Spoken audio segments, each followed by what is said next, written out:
Welcome back. Right. Welcome back. The last time we did this, we had the gubernatorial debate at the hotel. We did. That was probably one of the most stellar broadcasts we've done. I mean, it was so good that everybody took our feed. They didn't even bother bringing in their equipment. C-SPAN and MSNBC, I don't know if they used it, but they did, and MUR used our audio. So it was just perfect. And that was a very healthy debate, too. Yeah, it was good. Yeah. All right, it's good to see you, too. Yeah, I see you're back in that. Look at, I told you already, if that chamber thing doesn't work out, you can work for me because, let me tell you, nobody does this in all my shows. I know. Look, and although Wendy's not a mother for me, she's given me a script. I'm going to try to stick to it this morning, people. This will be very new for me.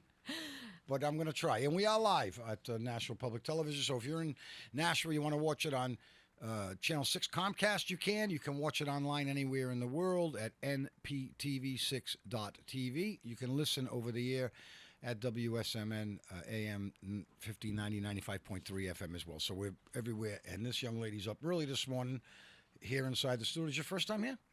No, it's not, but it's great to be with you, George. Who were you in the studio with before? I came here for the Greg Show. Oh, that's right. The big shots that are on. That's right. I forgot about that show. All right. Let's get rolling here, Wendy. All right. Well, just to remind our audience and our listeners, this is part 6 of our Meet the Candidate series.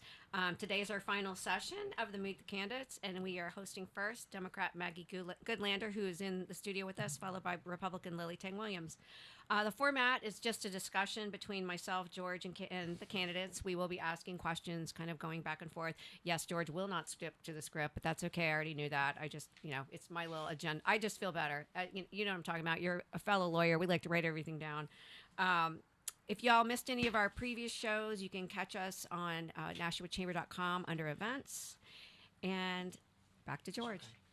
I just want to tell the young lady there, she's on TV too. She might as well just come in here and sit down. It's fine with me. Well, I guess I usually give an overview of the candidate itself because every radio host has their own audience. So why don't you just give a little bit of background yourself to the audience? Great. Well, George, Wendy, thanks so much for having me this morning. I guess in introducing myself, I can begin at the beginning. I was born on Election Day here in Nashua. And my mom, Betty, she went into labor. She went directly to Broad Street Elementary School to vote before she went to St. Joe's Hospital to give birth to me. And okay. She's a fighter, and because of her, so am I. My dad always said he got his education in the United States Navy. He started a business here in Nashua, and before that, he was in the Navy, and I was really proud to follow in his footsteps. I served 11 years as an intelligence officer in the Navy Reserve, and one of the things I learned in the Navy was how to develop, and this might be useful for radio too, a very reliable mute button, an ability to mute out the noise, to focus on the mission, and to work with people who I might not agree with on much of anything apart from the mission right in front of us. And that's the spirit I've brought to every job I've had. I've taken the oath to support and defend our Constitution in a number of jobs across all 3 branches of our government. And I still believe that the House of Representatives, the People's House, is a place where we can and must do good work. I didn't know you were in Nashua. Pretty wild. So your father was in the Navy? He was. Okay, so he definitely listened to 1590 back in the day. Not a doubt in my mind. You must have grown up listening to the background, so you don't even know. Subconsciously, you've been affected by this radio station when you were a kid. I have. Multi-generational. So I'm a little different today. Yeah. I'm a 4th-generation Nashua girl. Wow. And this building used to be a bank. Is that right? It was, before that, it was a dentist office. I hear the screams in here on my morning show on Fridays. But yeah, you're right, yeah. I think this is the bank where my grandfather got his first loan to start a business. No kidding. Yeah, he started out, his first job, he sold airplane rides at the Nashua airport. Oh, wow. And his slogan was, $1 million thrill for $1 bill. Oh, he did okay. Is that's your dad? My grandfather. Oh, your grandfather. Yeah. What a brilliant mind. Yeah, I know. And then he did pretty good at the Nashua airport selling rides. So he got a job with Electrolux, and he was a door-to-door Electrolux vacuum cleaner salesman. Oh. And one of the great joys for me about being on the campaign trail has been meeting people who bought a vacuum cleaner from my grandfather. Oh, that's awesome. Oh, there's still a vacuum That cleaner is place right awesome. over here. They still repair. Next to- Wow, he was a great man. Innovative. That's still a brilliant idea today. Yep. Having something like that, I don't even know if we're able to pull it off. One of the things you said earlier is having the mute button and able to shut off the noise. And I know probably as a candidate it is very, very noisy right now. The internet's exploding with this, that, the other thing. Some things are true, some things aren't true. And one of the battles that candidates have today, they had them in the past, but now it's much more because they don't have to battle the people; they got to battle the online, and you waste a lot of time responding to negative stuff and things that may not be true or not true. But in some aspects, I've found that you have no choice; you have to respond to them. You can't just. I'd love to just mute that out, but you know what? Because it's not just about what the candidate can do and what I want to do and why you should vote for me. It's stopping the nonsense which is said about me that the other person did. That's I think we're all kind of deaf ears on that stuff right now. Unfortunately, it comes with the territories being a candidate in 2024. But I want to go back in time here before we get to this stuff. Poor, I'm so sorry. I hope you still love me at the end of this. It's all right. Because, I mean, look it. But anyway, just a background on your political career. Yeah. So, early in my career, I worked in the United States Senate, and I worked for two senators, Senator Joe Lieberman and Senator John McCain. Good friend of mine was Joe. Both great people. I learned a lot from them about how to legislate, and I also learned a lot from them about friendship. They were dear and deep friends, and their friendship was forged through many arguments about law and policy over the years, but they always found ways to work together and to work on a bipartisan basis. And that is what I learned early in my career, and that's what I've always tried to do. I was really proud to work with them on a landmark sanctions law. We imposed accountability on Vladimir Putin and his regime. This was 10 years before the most recent invasion of Ukraine. And in part because of that work, I am banned from Russia for life. Oh, so am I. Don't worry about it. But you know what? I don't think I want to go there right now anyhow. No way. Nashua over Moscow any day of the week. Any day of the week. So you've worked some high-profile politicians. What about you? Are you been a rep, a congressman, or congresswoman? Or is this the first go at a? So this is the first time I've run for office. Oh, yeah. And but I've worked in government basically my whole adult life. After I served in the Senate, I went to law school, and my younger brother, I was sharing with Wendy before, he's an assistant county attorney in Rockingham County. He was the first lawyer in our family, my younger brother, so all the lawyer jokes got used on him, thank God. So you're an attorney? I am. She's an attorney. My business partner's an attorney. You're surrounded by lawyers. I'm protected. Yes. That's how I say it. It's true. I say that. Or you get argued with a lot with us. Oh. It doesn't. All right, so let's go on with your opening here, All right. Wendy, for Maggie. Well, I thought that I love it when the campaigns have very detailed descriptions of their issues and their policies and what their priorities are going to be. And one of them was protecting our democracy, and what it means to New Hampshire voters. Can you tell us what you kind of mean about that? I mean, I could have read all the paragraphs, but I think it's more meaningful to come from you. Yeah, thank you. Well, look, I come to this with the belief that no one does democracy better than we do here in New Hampshire, and I see that every single day as a candidate on the campaign trail. You learn how to grill a candidate before you learn how to grill a hot dog here in New Hampshire. And I get grilled and this is a job interview for a really hard job in an unprecedented time, and you guys are the boss, and your listeners are the boss. So I'm so honored to be a part of this process. But look, what I found, I'm a lawyer by training, but I'm really an advocate in my heart, and I learned how to be an advocate working here in New Hampshire Family Court, in our drug courts, and fighting for voting rights right here in New Hampshire. And I believe that the right to vote is the right from which all of our rights flow. And one of the things I believe that the United States Congress can do is to restore some of the voting rights that have been lost, including as a result of Supreme Court decisions in recent years. Our right to vote is so precious. And what I'd add is day 3 on this job is January 6th. So January 6th, just like November 5th, and we're exactly 21 days from today. I was born on Election Day, and we're 21 days away from what I think is the most important election in human history. I really do believe that. And I was in Chichester the other night, and someone, when I said that, raised their hand. They said, "What about the election of 1860?"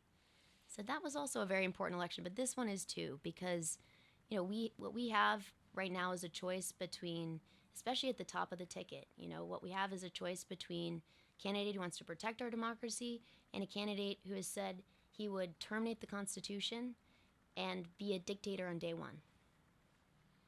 Maggie Goodlander is in the studio, and of course, the president of the Nashua Chamber is here as well. Wendy Hunt. I'm George.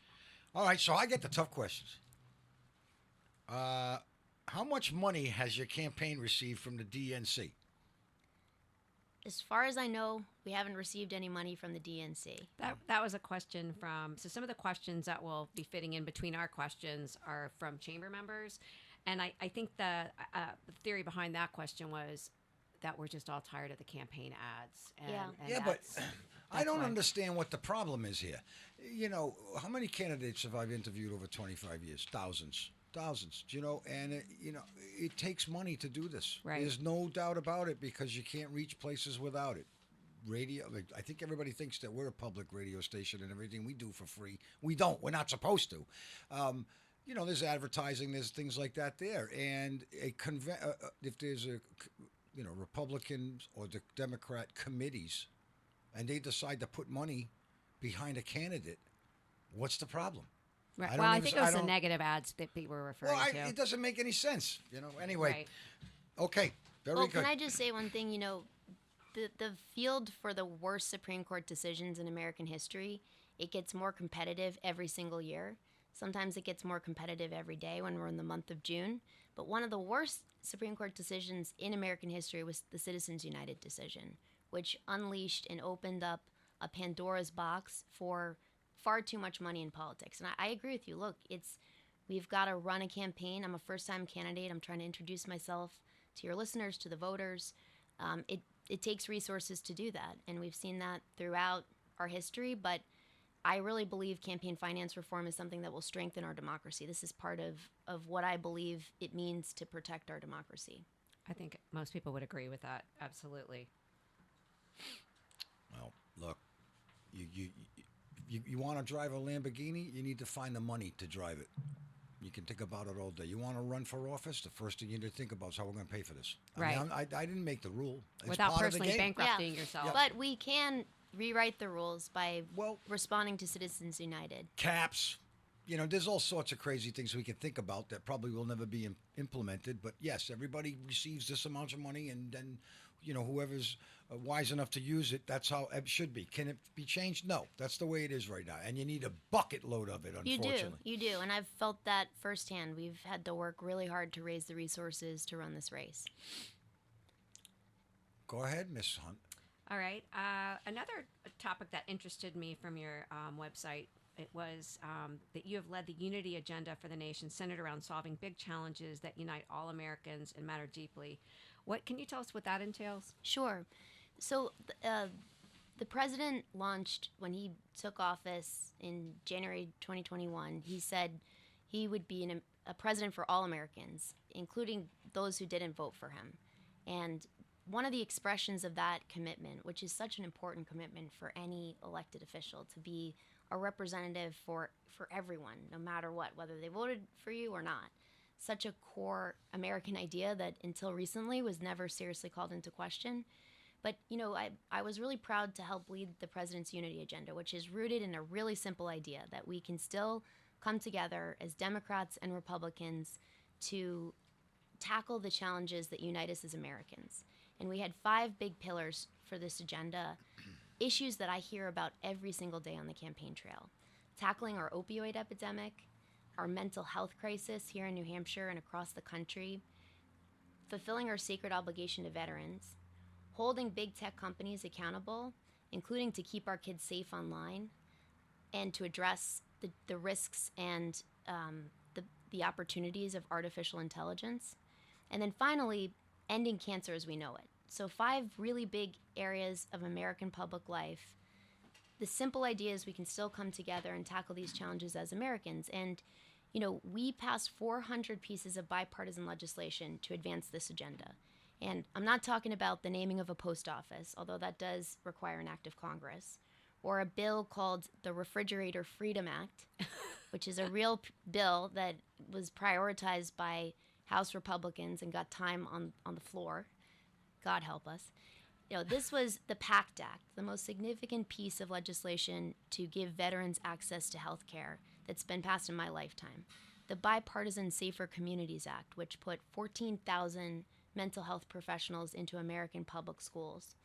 This was the Kids Online Safety Act, a piece of legislation that for the first time is going to create some guardrails for online platforms that are fueling a mental health crisis among our kids. So this was an agenda that part of what makes me energized and optimistic about what the United States House of Representatives can do was the chance to work on this agenda and see that even in a time of real division, we can still get things done. So I do have a question from a chamber member, and just what you just said. It seems we now live in a very politically divided country. On day one, how would you address the partisan nature of Congress that currently prohibits real progress from happening? So I think this member is definitely agreeing with you. So day one, they want to know how you're going to help resolve this. So, I worked for John McCain, and he spent a lot of his career in the United States Senate working with Ted Kennedy. So in a way, he was a student of Ted Kennedy. And I think about something that Ted Kennedy said. I think about it every day. He said, always look for the 30%. You might disagree with someone on 70%, but find the 30% and get it done. Now, these days, 30% is a really big piece of the pie. So I think the task for anyone who's going into this job is to look for the 30% if it's there, or if it's less than that, the 3% or the 0.3%. Whatever it is, you look for areas of agreement and you work to get it done. And what I'd say is, when I worked, I was really proud to be a part of the team of constitutional lawyers and investigators. We came together and we impeached former President Donald Trump for the first time. And it wasn't the last time he was impeached, but it was the first time. And in that process, in the House Judiciary Committee, I heard a lot from a man from the state of Florida, a gentleman from Florida, Matt Gaetz. He was very active in these hearings, and listening to him, I listened to him for a long time. I thought, here is someone who is immune to reason. Here is someone who is not operating in good faith. And I thought I could probably never work with him. But fast forward 2.5 years later, I'm at the Justice Department, the United States Justice Department, working in the Antitrust Division, and Congressman Matt Gaetz is praising, he's thanking the Antitrust Division of the Department of Justice for working with him to provide technical assistance on a bill that would help to hold big tech companies accountable. So here he was wanting to work with us. This was the 3%, maybe it was the 0.3% area where we could find agreement and work to get things done. And that's the spirit that I will bring every single day to this job. Yeah, Maggie Goodlander in the studio. Wendy Hunt. I am George on a wonderful Tuesday morning. Nippy. I think we had our first freeze. So when we get to 70s this weekend, that'll be official Indian summer. There you Just go. letting you know that. There you Go go. out skiing and snowboarding. On the second question, all right, by the way, I want to let people know that Maggie's website is maggie4nh.com. If you want to read about everything that she's not going to be able to get to here this morning, her priorities, go to the website and visit that.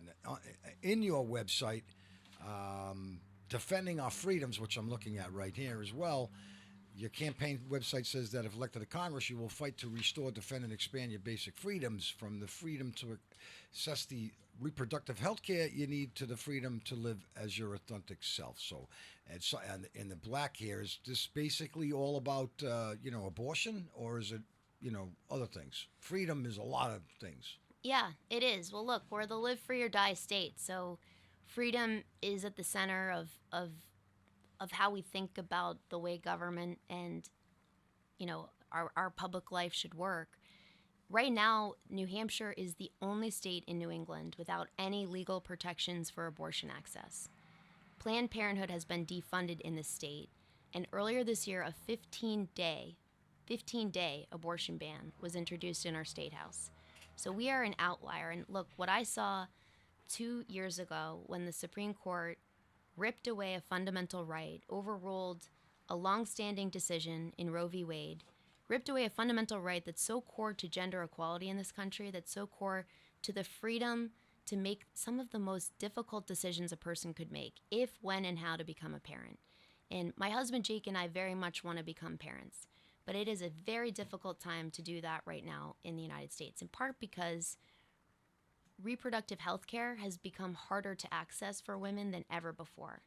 It's not just access to abortion care, it's access to contraception, which is a right that in Supreme Court decisions has been protected for decades, but is now being seriously called into question because of the Supreme Court's decision overruling Roe v. Wade.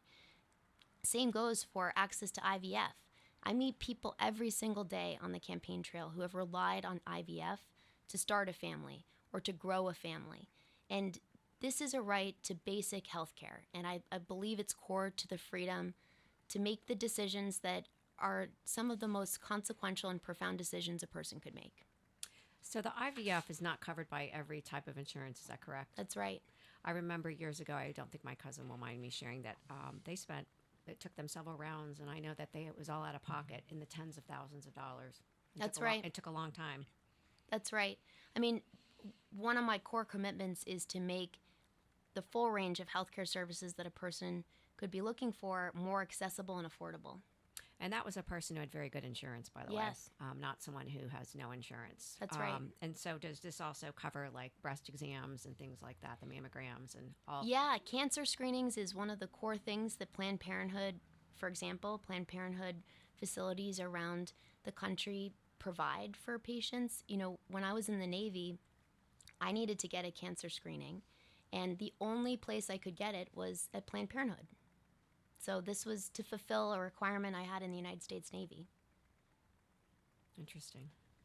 George? Maggie Goodlander in the studio. Wendy Hunt. I'm George. When you ran, right? When I want to do a thing, and when most people want to do a thing, there's one initial thing that makes that do that. That does, and then what happens is when you get in there, you got 4 other billion things you have to do. But I want to know what your number one motivating factor to run for. Something had to spark you. Say, that's the issue and the reason for why I'm running. But I do need to deal with all this stuff. But there has to be something inside you. Is that one little flame on that piece of wood that said I'm going to run? Do you know what that is? Yeah, well, listen, I've got at least 2 flames that were the starter flames for this campaign. The first was, I said my husband Jake and I really want to become parents. We're trying to start a family. And last year, I was 20 weeks pregnant, and we lost our son. And it was the most heart-wrenching experience I've ever had. We struggled to access the health care I needed. I was really lucky in every way. I ultimately got access to that care. But I was left to manage a stillbirth at 20 weeks on my own. And no woman should have to go through that. And part of what really brings me to this fight is a deep belief that we need to restore reproductive freedom in this country. And I believe the fight to do that starts in the House of Representatives. It starts in the United States Congress, because what we need in the first instance is to protect these basic rights. It is medieval times for women when it comes to health care in this country, and I want to change that.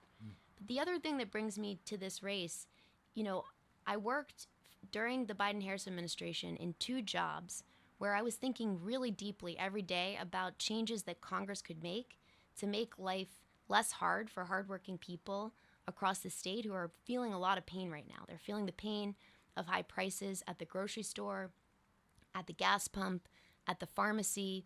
The list goes on. You're trying to rent a home or buy a home.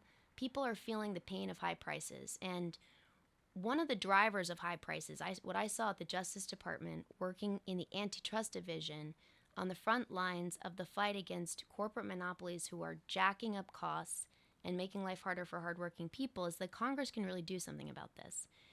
Our laws on the books that protect a fair deal for every American, our antitrust laws, our consumer protection laws, they're rooted in ideas that are as old as America, that no corporation is above the law. But a lot of these laws haven't been updated in more than a century. And so I believe I've got a fire in my belly and a deep belief that we can do something about this. And I want to bring this fight to Congress because we can update these laws and it will make a real difference for people here in New Hampshire. And the same goes for each of the pillars of the unity agenda I talked about earlier. Investing in tackling our opioid epidemic, our mental health crisis, protecting our veterans, taking on big tech companies, and ending cancer. These are challenges that we can continue to make progress on, even in times of divided government.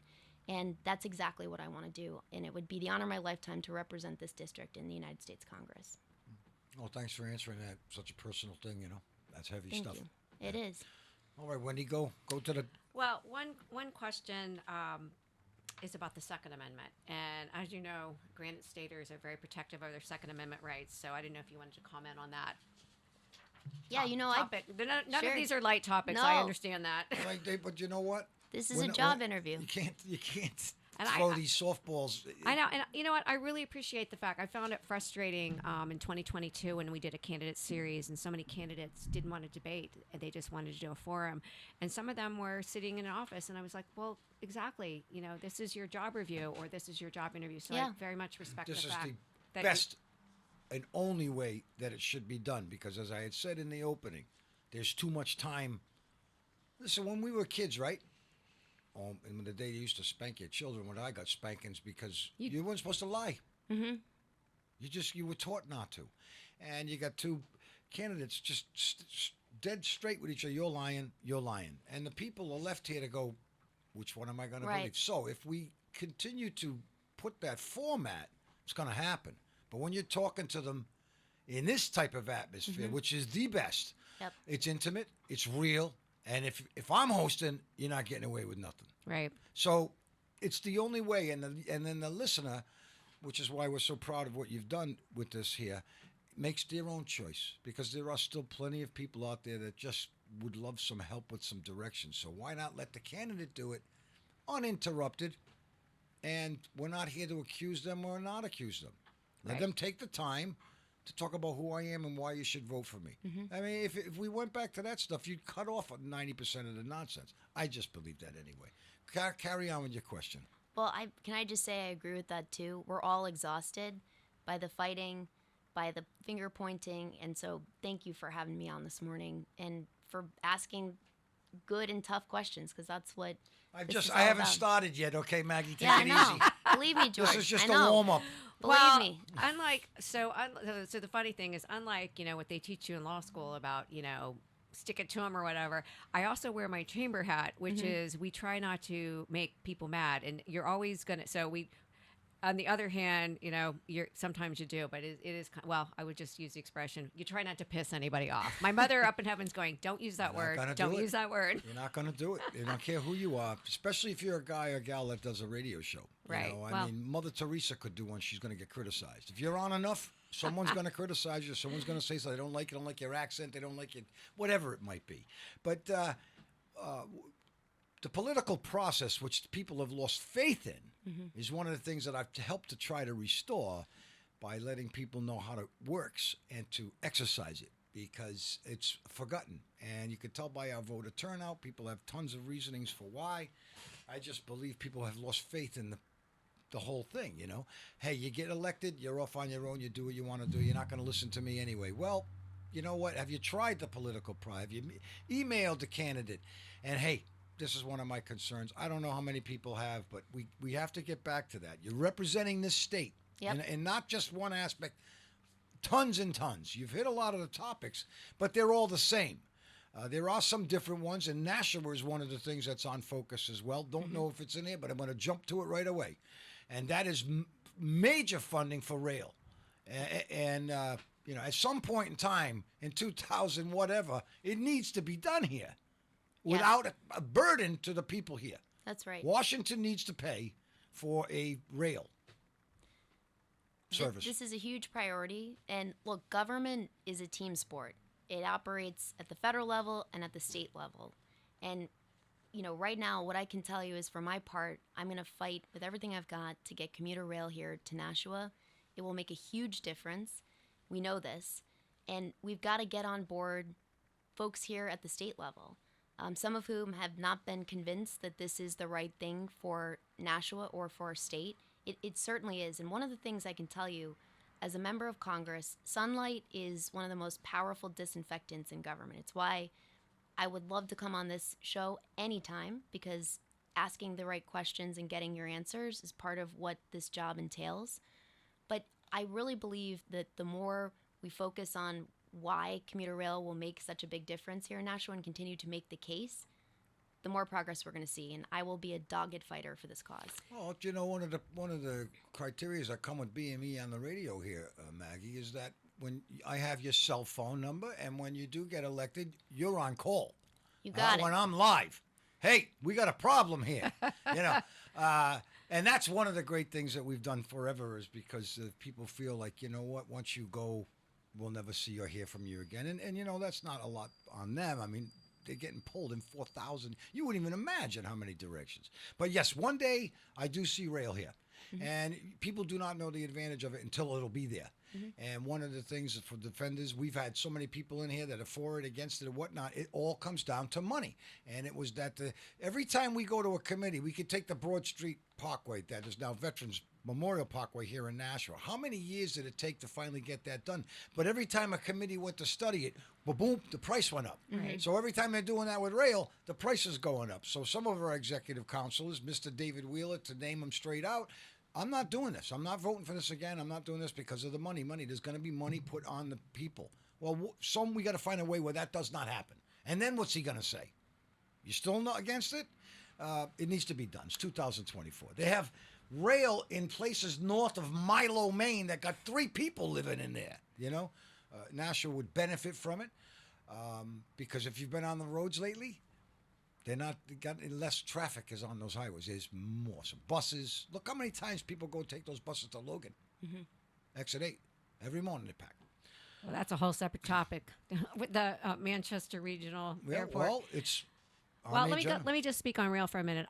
So I'm on the rail committee for the city of Nashua. We are quite a few of us, and we go up quite a bit to testify in Concord. And I will tell you, most of the people that aren't in this tier, they don't want it. They don't get it. They don't understand, and they're a lot. Why don't they want it? Well, a lot of just questions. Because I don't want train, or because it's money? Money, number one, and number two, they're like, why should we send our workers south to Boston? And I was like, you're missing the point. Merrimack Valley has a higher, not our Merrimack Valley, but in Massachusetts, has a pretty high, much higher level unemployment rate than we do.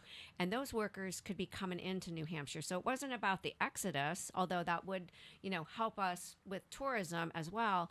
But it was about the workforce. That was the issue that I felt the strongest about, and the fact there were federal dollars. As long as it's there, it doesn't matter. People can use it to whatever they want, but we just don't even have the option right now. So another part that I really liked was defending the freedoms on a part of your website, that you will stand up against discriminatory laws and make sure no one is targeted because of who they love, how they identify, the color of their skin. Could you tell us more about this? And I do have a question from a member, and the question is, what is your position on trans women playing in women's sports? If you want to keep that in the back of your mind. Yeah, absolutely. I also happy to answer the question on the Second Amendment too. Okay. If you want me to come back to that. That would be great. Yeah. So it's the two are connected. So I teach constitutional law at UNH Law School and at Dartmouth, and when you read the Second Amendment, and I believe deeply in our Constitution, and I love reading the Constitution. I'd say to any of your listeners, if you're exhausted by, commercials on TV, or just by a general sense that there's too much division in this country, read our Constitution, because it's your document. It's all of our document. And what I believe is there are common sense, bipartisan solutions that we can find that are consistent with the Second Amendment, and that will address what is the number one killer of our kids in the United States today, and that is gun violence. Guns are the number one killer of our kids. Just think about that. I mean, this is an entirely preventable situation when you look at the range of solutions that have been suggested. Banning bump stocks, for example. This is something that President Donald Trump agreed with, and this is something I think Congress should work to advance. Stepping up background checks, closing loopholes, basic reforms that are going to keep our kids safer. And I'd add 2 more to that. For far too long, the gun industry has benefited from major loopholes in the law that, a lot like big tech companies, has allowed them to avoid any kind of liability, a lot of liability. And this is not good. This is bad government. It's bad for industry. There should be basic accountability for any industry, including and especially the gun industry. And the second thing I'd say is, goes back to one of the pillars of the unity agenda, that for far too long we have not invested in mental health in this country. We've got a lot of work to do. It's a long-standing basic principle that mental health care is health care, period, full stop. And big insurance companies should be covering mental health care in the same way that they cover any other type of health care. But every day on the campaign trail, I hear from people who are struggling to get a basic appointment with a mental health care provider. The other day, I was talking to a woman in Hollis who her father is a veteran. They've been waiting for 6 months for an appointment. And that's not the longest amount of time that I've heard of. This is just wrong. We've got to increase the accessibility and affordability of mental health care services. And frankly, commuter rail is going to be a huge piece of how we bring in and build up a workforce in this state. Commuter rail and addressing our housing crisis, which is something we haven't talked about yet, but is a huge issue here in New Hampshire. These are ways that we're going to actually be able to address the root causes of gun violence in this country in a way that's perfectly consistent with the Second Amendment. Do you think that I want to ask you a question because I don't know the answer. I thought that the opioid crisis was actually taking more of our young lives now, but I could be wrong on that fact. Maybe I read that somewhere. Yeah, but for Americans between the ages of 18 and 45, synthetic opioids continue to be the number one killer. But for our kids under the age of 18, it's gun violence. Thank you for clearing that up. George, what do you I'm got? just listening to Maggie, and I'm going, the overwhelming amount of problems that need to be solved, it can be just such a burden at point, because these are not, let me give you a 2-minute reply. The work that's going to need to go into fentanyl, we have Chris Stawaz on every Wednesday, and he's the regional director from AMR, and we go through the monthly stats. It's brutal. And I know families that struggle like you wouldn't believe with this whole issue. And it's a major, major problem. And there is no one answer to fixing it. And the amount of work is one person. She gets elected, she's going to need 1,000 people behind her to fix this problem. But she understands. So I want to Can I say I'm going over to see Chris and his team? Yeah. And one thing I'd say is, I'm really encouraged that overdose death rates have decreased here in Nashua. Mm-hmm.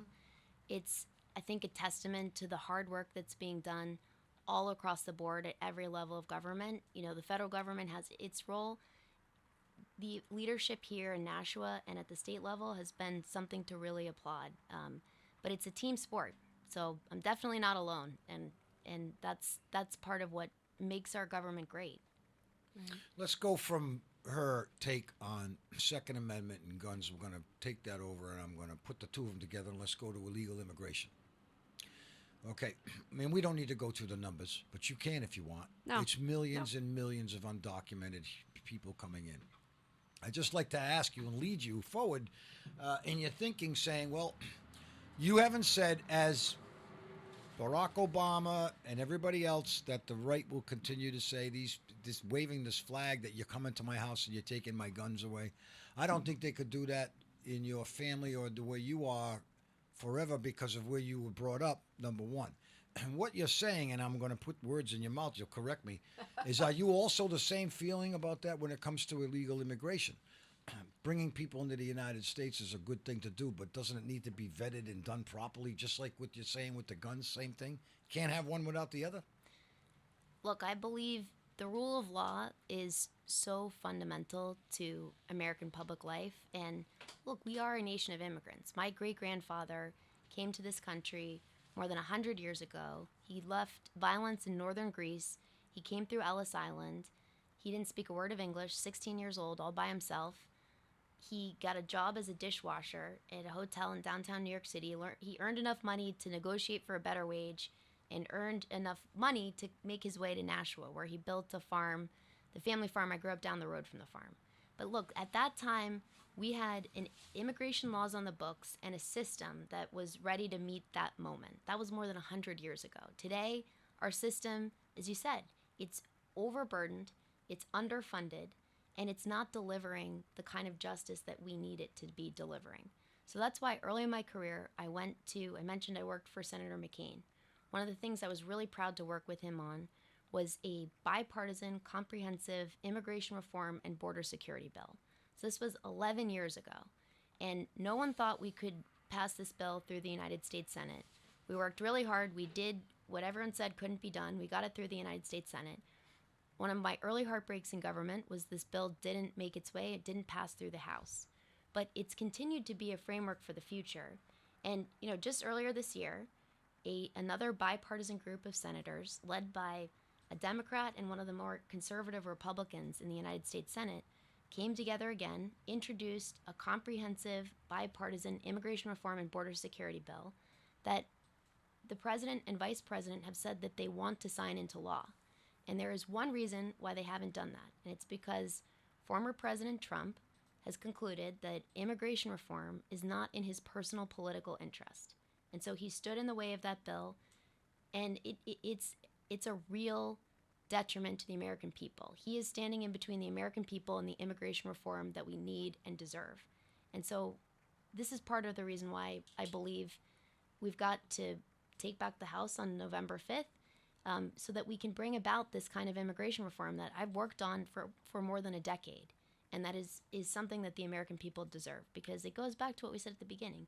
If we can't believe that the rule of law has a place in this country, we undermine our entire democratic project. Well, a step back before that legislation that you're referring to that didn't go through last year or earlier this year is the policy changes when Biden came into administration and taking away some of the Trump policies. No matter what side of the fence you sit politically as an American, there are a lot more illegal immigrants that have come through, many of whom we've lost. So I understand what you're saying about this would have, tightened it up. But we have a lot of people in this country that we don't know who they are, and that it was the Biden administration's policies. So how do we clean that up when we have, I've seen upwards of 10 million people that have crossed the border. I'm not going to quote statistics. And about 1.8 million of those, I think we don't know, they're gotaways. What do we do about that problem? Mm-hmm. I understand, trying to, fix the immigration system right now. I understand. I've also listened to, different sides of it. I watch the networks that interview the Democratic senators and the ones that do the Republicans. And I think with a lot of the Republicans, I don't think a lot of them followed what Trump said on that. I mean, he can be very vocal. I'm not defending him by any means. But I think there were also things tied to that newest immigration bill in trying that, tied in, foreign aid. It tied in a certain number of every day would be allowed through. And I think that was the objection for some of them. I can't speak to all of them. But when we look at, 2021, when those policies of Trump's went away and the Biden administration, to loosely put it, kind of put the big welcome mat out, how do we solve or resolve all the people that are already here that have really no status to be here? I agree. It probably took too long. If you have, if you want political asylum, it probably took way too long to get here. There are probably people that should be here that we didn't let in because of that. But how do you solve that? And what is your feeling on now that they're in the country? Should they be citizens, or should they be allowed to vote? And should only U.S. citizens be allowed to vote? Because I think that's a lot of the concerns with our election protection is who's voting. Yeah. So let me just start by saying, in terms of the problem of apprehensions at the border, of people illegally crossing the border. I mean, one of the things that I saw 11 years ago was that we have Border Patrol agents at the southern border who are working so hard with so few resources and with technology that has been in desperate need of upgrades now for more than a decade. So they've got a really hard job that has been made even harder because we haven't passed comprehensive legislation like the legislation that we were ready to sign, should have been signed into law. That would have helped a great deal at the border. And this is something I'm going to continue to fight for. I'd also tell you, when I was at the Justice Department, the Department of Justice oversees the 92 immigration courts that we have across the country. It is amazing to me what these courts are able to do with such little funding. We have chronically underfunded these courts, and it makes it really hard. You know this as a lawyer. It makes it really hard for a system to deliver real justice when it's just chronically underfunded and understaffed. And so this is another piece of what this bill would have done. to fund our immigration courts, which are going to be incredibly important, have always been and will continue to be, to make sure that we have a just and orderly system of immigration in this country. So this is why I believe deeply in this bipartisan bill, and I have faith that we can continue to move it forward. But what I'd say is what I learned from the experience of working on this comprehensive bill, which had a lot of pieces to it, and it wasn't perfect, but sometimes comprehensive can be the enemy of progress. So it goes back to finding the 30% and to getting things done as best we can. It may be that a comprehensive bill is not the solution here, and that we need to just work to advance the solutions that we know we can get agreement on, and move forward that way. So this is one of the lessons I take from the experience I had working on comprehensive immigration reform. And it's not just on the national level or the federal level, it's also on the state level, where to get bills passed, things will get tacked on at the end, and sometimes that's what absolutely tanks them. What about voters' rights?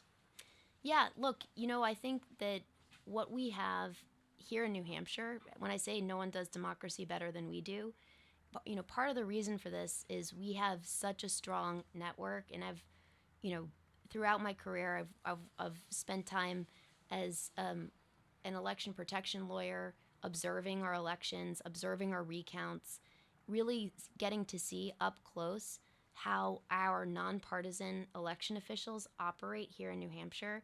And look, we have one of the best systems, and one that we can really trust in. We have paper ballots that are accessible and available for recounts, which I've seen multiple times in this state. And it's why I believe, we see across the ideological spectrum, people really believe in our elections here in New Hampshire. And it's such an important thing that, voters can have confidence that their ballots are going to be cast and counted. But I'd add, for Congress, it comes back to January 6th and why it's such an important day for anyone who's seeking this job.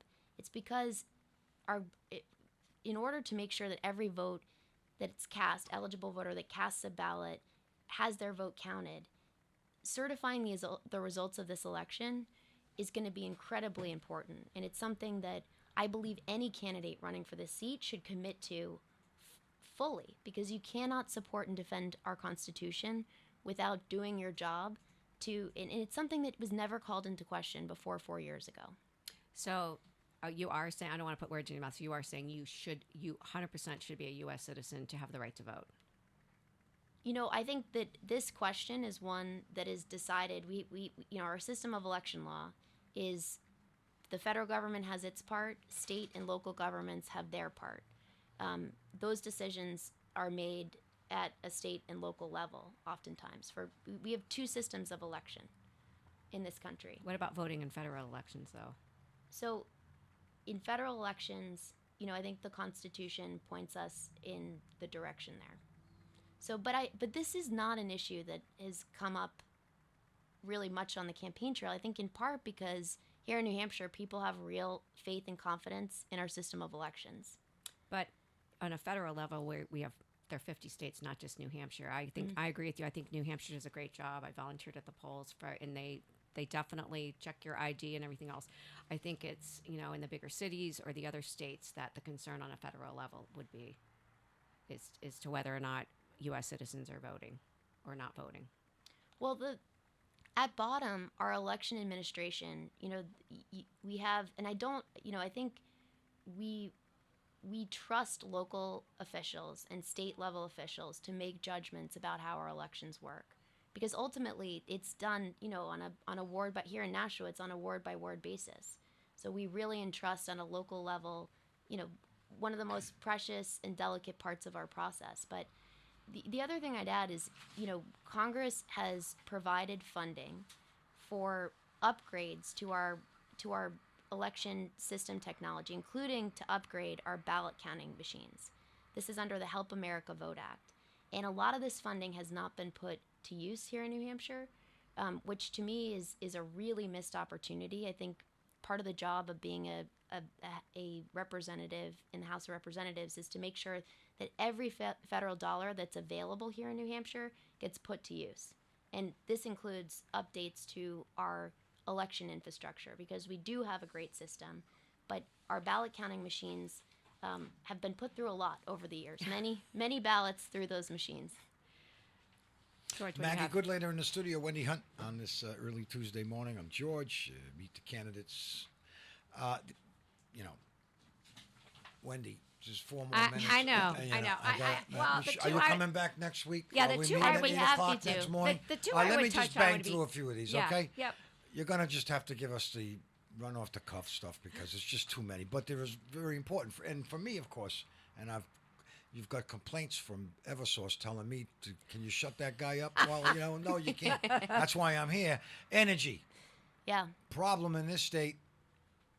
What's the plan? Yeah. What do you want to do? What do you think we need to be doing? Look, we got some of the highest energy costs in the country here in New Hampshire, and we also have a real opportunity. So as I've traveled around our district, for a small state, it's a really big district. It's almost 6,500 square miles.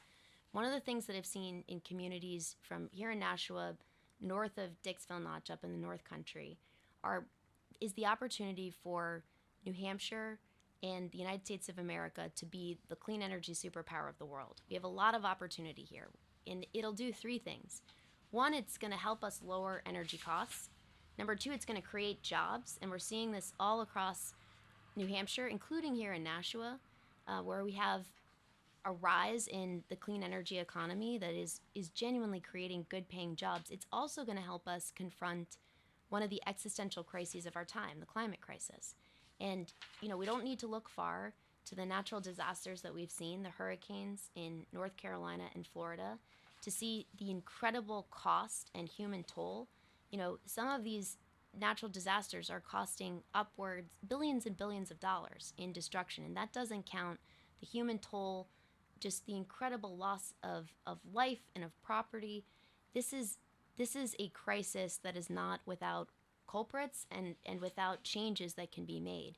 So I think what I want to do is help build on the progress that we've seen. We had the Inflation Reduction Act, which was a huge surge, the most significant piece of legislation to invest in the clean energy economy that we've seen in the world ever.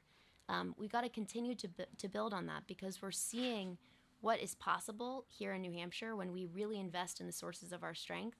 And the second piece of this is, and this is something I mentioned on our website, for far too long, big oil companies have enjoyed loopholes. And if you can't tell by this point in the conversation, I'm anti-loophole. Loopholes that have allowed them to go unaccountable and then are fueling our climate crisis. So to me, this is a hugely important set of issues. It's about costs that families are feeling the real pain of. When I said earlier, people are feeling the pain of high costs. Part of it is our energy costs. But it's also a broader cost that we're seeing. Upwards of the estimates for the damage that's going to be caused by these hurricanes. It's huge. It's through the roof, and it's reverberating across the country. We're having a supply chain issue around IV fluid because of a natural disaster that we've got to work to prevent moving forward. Okay, so what is that source of energy you're talking about? Is it nuke power? Is it natural gas? What source is it? Because it can't be just what these guys are doing. What is that alternate source? Well, I think there are multiple alternate sources. I mean, just here in the 2nd District, I've seen we've got solar energy, which is an industry that's growing all across the state. So the power of the most powerful force in the world, the sun. So there are multiple avenues for a clean energy future. And it's going to have to be a responsible transition. I'm not suggesting this is something that happens overnight. We're going to have to continue, Maggie. We're up against the clock, Wendy. Okay. It was short, Thank but you, it was George. good. Thank you both so much. I mean, hopefully we get you back on again. Anytime. We're going to hit the top of the hour.